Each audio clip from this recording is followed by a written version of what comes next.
Our aim is to compare the theoretical and practically determined values for the equivalent resistance of these two resistors in parallel. So we're first going to work out the theoretical value of their equivalent resistance. Then we're going to work out their practical value and then compare them. So now we're theoretically determining the equivalent resistance, which we can call RP. We're going to use both of these methods. 1 over RP equals 1 over R1 plus 1 over R2. R1 is 1K. R2 is also 1K. So how do we add fractions? We have a common denominator, 1K.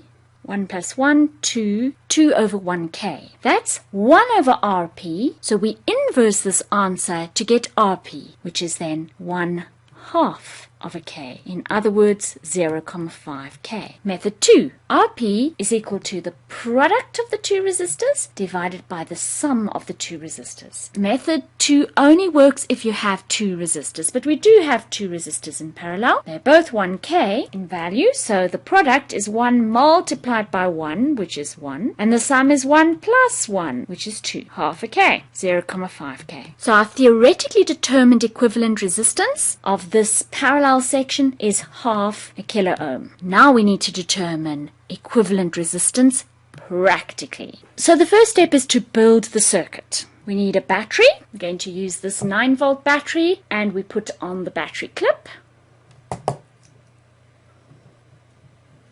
The positive terminal of the battery is connected to a 1K resistor. That 1K resistor doesn't have a parallel section. So here's the 1K resistor that's going to be on its own. For 1K, the bands are brown, black, red. Let's secure the wire from the positive terminal to one end of the 1K resistor. And we screw them down nice and firmly. Check that we have a good connection. Yes. The other side of the 1K resistor is connected to this parallel branch of the two 1Ks in parallel. So here we have two 1Ks. They're both brown, black, red. And we're going to connect them in parallel. And the simplest way to connect them in parallel is just to twist their legs together and then connect both of these legs under one screw. So let's do it like that. Tighten them up nicely. Check that we have a good connection. Yes. And then the other two legs can go under the other screw. And we tighten that as well. The other side of the parallel branch is connected to an ammeter. So we need a multimeter. Here we have a multimeter. But we must just be careful because, you see, we're going to use this one multimeter both as an ammeter and a voltmeter. So I think we'll probably start with the voltage readings. So for now, we need to actually close the circuit just with a wire over here. And then later we'll put the ammeter into the gap. So you see, here's a gap. The ammeter will go in that gap when we connect it. But right now, we don't want to connect it just yet. So I'm going to use a crocodile clip just to close that connection in a way that's easy then to break later.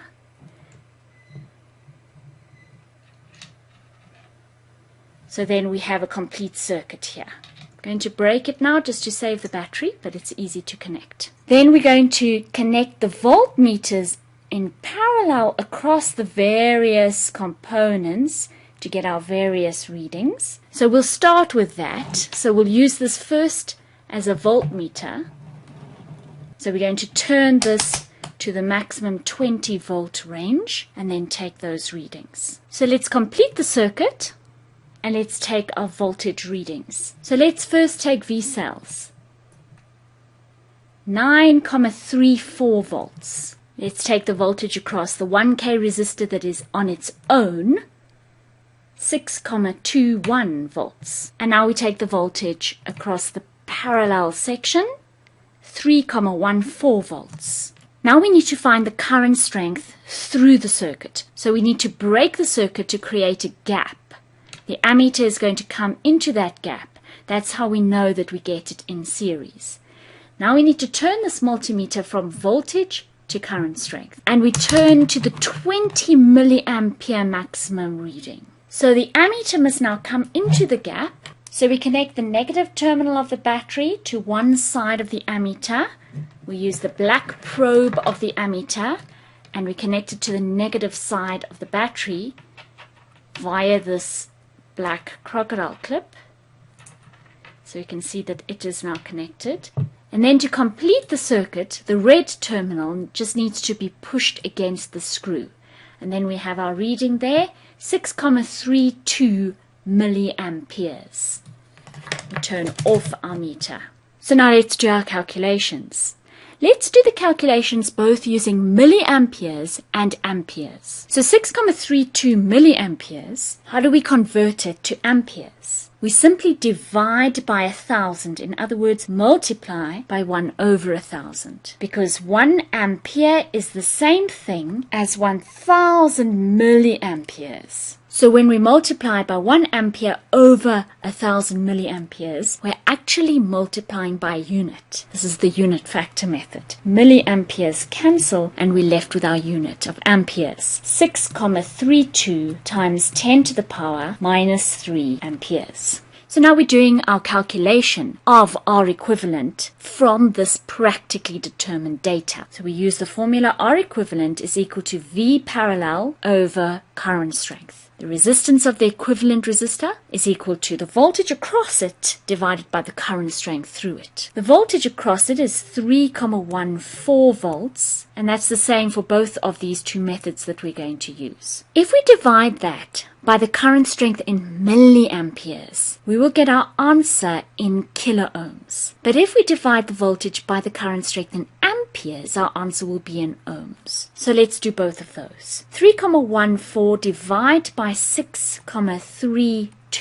milliamperes will give us the answer in kilo ohms, and 3,14 divided by 6,32 times 10 to the power minus 3 will give us the answer in ohms. So you should confirm on your calculator that if you divide 3,14 by 6,32, you get 0,496835443, which we round off to 0,50. And if you divide 3,14 by 6,32 times 10 to the power minus 3, you should get 500. 0,5 kilo ohms is the same thing as 500 ohms. Now, when you do this practically yourself, you might very well not get such good data as what we've got here. Not because you do it wrong, but just because you might not be as lucky as what we've been in this particular practical. Do you see how lucky we've been? Our practical value that we got here of half a kilo ohm, in other words 500 ohms, is exactly the same as what we calculated theoretically. But when you do it, you might not find that because your resistors might not have been manufactured as well as mine obviously were. And so if you get a slightly different value, 0,48, 0,52 or something like that, don't worry, that's within experimental error. So what is our conclusion? We had to compare the theoretical and the practical values that we got for equivalent resistance. Theoretically, we calculated that the equivalent resistance would be half a K, 0,5 K, which is the same thing as 500 ohms. And practically, we found exactly the same value. When you do it yourself though, you probably will not find it practically exactly this value, maybe 480 ohms or 495 ohms or something like that, 510 ohms maybe. But if you're lucky like I was, you might find them exactly the same. Now let's just look at some other things that are interesting as well while we're at it, even though it's not really part of the aim. Remember that we measured V cells to be 9,34 volts. The voltage across the parallel section was 3,14 volts, and the voltage across the 1K resistor on its own was 6,21 volt. So this shows us some very interesting things. The first thing that it shows us is that within experimental error, Vin is equal to Vout. That which the battery put into the circuit is equal to the sum of what the resistors took out. In other words, the total voltage out. If we add these two values to one another, 3,14 plus 6,21, we get 9,35.